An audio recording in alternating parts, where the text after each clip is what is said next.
మహాబలిపురంలో షోర్ టెంపుల్కి అయితే వచ్చాను. ఈ షోర్ టెంపుల్ బీచ్ ఆనుకొని ఉంటుంది. దీనికి మరొక నేము 7 పగోడాస్ అని అంటారు. ఇది 7th సెంచరీలో పల్లవస్ రాజులు అయితే కట్టారు.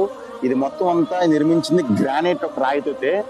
అయితే ఈ 7 పగోడాస్ లోని 2004లో సునామీ వచ్చింది కదా, ఆ సునామీ వచ్చినప్పుడు ఈ 7 పగోడాస్ లో 6 పగోడాస్ సముద్రంలో కలిసిపోయినాయి. మనకు రాళ్ళు రప్పలు కూడా కనిపిస్తున్నాయి. ఇదైతే 7th పగోడా. ఇది మొత్తం అంతా గ్రానైట్ తోనే కట్టుకుంటది. ప్రస్తుతానికి అయితే ఇది ఈ యొక్క మహాబలిపురంలో నెంబర్ 1 టూరిస్ట్ ప్లేస్ గా అయితే ఉంది. ఫుల్ వీడియో అయితే యూట్యూబ్ ఛానల్ ఉంటుంది. సో ప్రతి ఒక్కరు మన యూట్యూబ్ ఛానల్ సబ్స్క్రైబ్ చేసుకోండి. Thank you.